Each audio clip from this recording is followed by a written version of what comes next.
we start with a fight over a policy that could impact tens of millions of Americans. The Supreme Court is hearing arguments today on President Biden's student loan forgiveness plan. The policy seeks to cancel roughly $430 billion in student debt for about 40 million borrowers.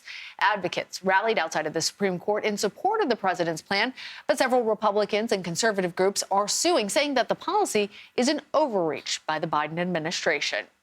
The Education Data Initiative reports student loan debt, meanwhile, in the U.S. has totaled nearly $1.76 trillion late last year. That's almost two-thirds more than just 10 years ago. CBS News chief legal correspondent Jan Crawford joins us now from outside the Supreme Court. Jan, justices are considering two challenges to the president's plan during today's hearing. Can you just walk us through the main questions that they're weighing?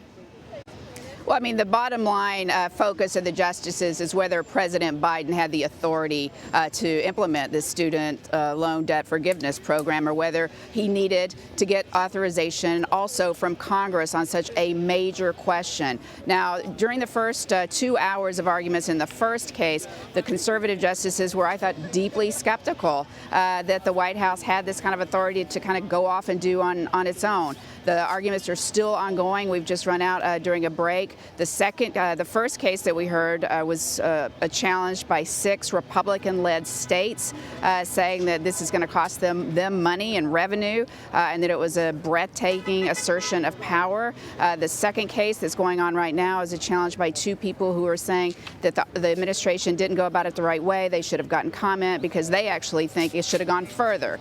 But the bottom line is the same, that the administration didn't go about doing this the right way. And based on what we've heard, and I guess half now of the arguments, there is deep skepticism among those conservative justices who think that on something this major, $500 billion, 43 million people possibly affected, that there is no way that that's not something that Congress should also be involved in, that the White House just can't go off and do this kind of major policy issue on its own. Well, it sounds like the Biden administration has an uphill battle, Jan, as they insist that their plan acts within the law. Tell us, what's their argument? The Biden administration is saying the law authorizes it, that they're looking at this law specifically that gives the executive branch this power during times of national emergency. And what kind of unprecedented national emergency have we seen that's greater than the COVID pandemic? So they're saying that the law actually does authorize it, and that it's clear that the Secretary of the Department of Education has the authority to, quote, waive or modify some of these existing programs, and that's all they're doing here. They're just kind of waiving obligations and modifying things. Those are the words in the statute to relieve this kind of student debt. But that and there were the liberal justices who were very sympathetic to that. I mean, to me, there's a clear divide on this court, clear divide. So, you know, they were sympathetic, like, yeah, that's what the statute says. It's a national emergency. Let's go. End of day.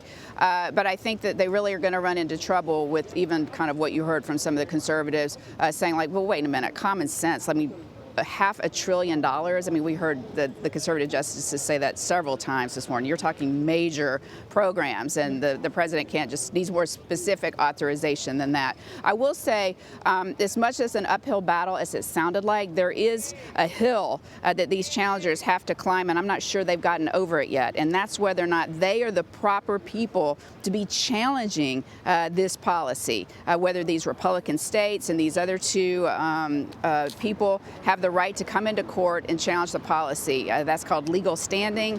That means that, you know, to go into court and sue, you actually have to be injured and suffer. Otherwise, you don't get out of the blocks. And so I'm not sure yet where the court's going to come down on that threshold issue. And if they rule in favor of the administration on that, then that's the end of the case.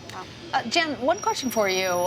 Since this was part of the president's campaign and wanting to cancel student loan debt, at the same time that the administration is saying the pandemic is over and sunsetting out other provisions, if the justices haven't decided by a certain time, does that affect whether or not the executive branch has the agency to make this decision? That's a great question, and we've seen it kind of come up in other contexts about if the emergency is ending. We saw in immigration, what does this mean for these policies going down the road? This one is different. The administration, and I didn't see any pushback on that today, the administration is saying that this is harm that's already happened, that the people who have this student loan debt, crippling student loan debt for some of them, have already suffered because of the pandemic, so the expiration of the national emergency wouldn't affect this case at all. I mean, the bottom line, though, is in another way it could affect it is that those payments have been on pause. And so people are going to have to start making payments again once this case is resolved, unless, of course, it comes out in their favor. All right, Jan Crawford at the Supreme Court, thank you. Thanks.